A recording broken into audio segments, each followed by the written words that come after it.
ओम श्री सद्गुरु परमात्मने नमः। सर्वाधिक महत्वपूर्ण वर्तमान।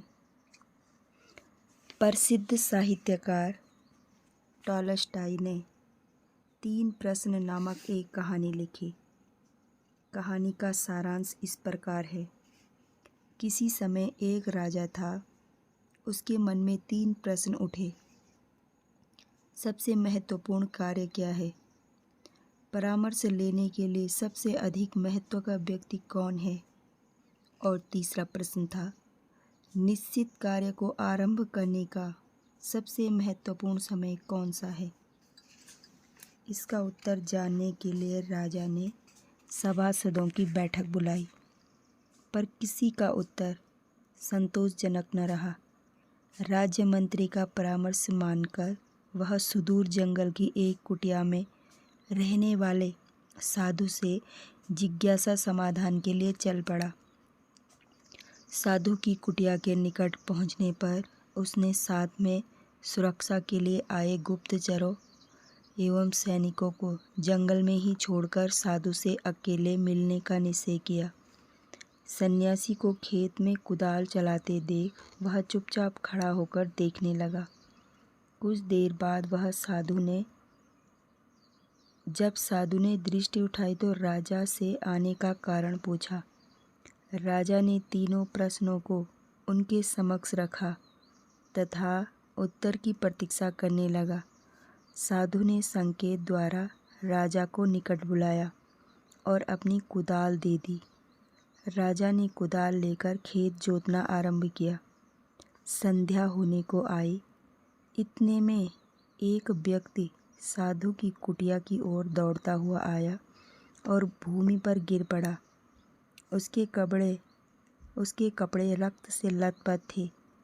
पेट से रक्त की धार निकल रही थी। दोनों ने मिलकर उसकी मरहम पट्टी की। घायल व्यक्ति सो गया। प्रातःकाल राजा ने घायल व्यक्ति को क्षमा याचना करते हुए पाया। यह देखकर राजा विस्मय में पड़ गया। आगंतुक ने अपना परिचय दिया। मैं किसी समय आपका घोर शत्रु था। आपने मेरे भाई को फांसी दी थी। तभी से बदला लेने का अवसर ढूंढ रहा था। मुझे मालूम था कि सामान्य वेशभूषा में आप साधु के पास आए हैं। मार डालने की इच्छा से मैं झाड़ी में छिप गया, किंतु इसी बीच आपके गुप्तचरों ने मुझे देखकर पहचान लिया तथा घातक हथियार से हमला कर दिया। शत्रु होते हुए भी आपने मेरे प्राणों की रक्षा की। हमारा द्वेष भाव समाप्त हो गया। मैं आपके चरणों का सेवक हूँ। आप मुझे चाहें तो दंड दे अथवा क्षमा करें। घायल व्यक्ति की बातें सुनकर राजा स्तब्ध रह गया। अप्रत्याशित ईश्वरीय सहयोग मानकर वह मन ही मन ईश्वर को धन्यवाद देने लगा। साधु ने मुस्कुराते हुए कहा, राजन, क्या अब भी आपको प्रश्नों के उत्तर नहीं मिले? राजा को मौन देकर उसने अपनी बात आगे बढ़ाई और कहा कि कार्यों द्वारा आपके प्रश्नों का उत्तर पहले ही दिया जा चुका है। सबसे महत्व का कार्य वह है जो सामने है। सबसे महत्वपूर्ण व्यक्ति वह है जो हमारे पास हैं। और सबसे महत्व का समय अभी है। यदि आप आकर मुझे सहानुभूति न दिखाते तथा तुरंत चले जाते तो आज आपकी जीवन रक्षा संभव न हो पाती। अतएव महत्वपूर्ण व्यक्ति मैं था जिसे सहायता अपेक्षित थी। दूसरा महत्वपूर्ण कार्य आगंतुक की रक्षा थी। महत्वपूर्ण समय भी वही था जिसके सदुपयोग से शत्रु भी मित्र में बदल गया। राजा को तीनों प्रश्नों का उत्तर संतोषजनक मिल गया।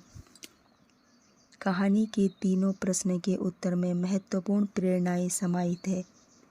महत्वपूर्ण कार्य, महत्वपूर्ण व्यक्ति एवं महत्वपूर्ण समय की कल्पना अधिकांश व्यक्ति करते हैं तथा भविष्य की ओर दृष्टि गड़ाए रहते हैं, जबकि सर्वाधिक महत्वपूर्ण वर्तमान है, जिसमें विद्यमान व्यक्ति द्वारा प्रस्तुत कार्य एवं समय का सदुपयोग कर लिया जाए तो उज्जवल भविष्य की संभावनाएं बन सकती है। प्रस्तुत कार्य को पूरे मनोयोग से करना वर्तमान समय एवं संबंधित व्यक्तियों का सदुपयोग ही सर्वांगीण प्रगति का मूल मंत्र है।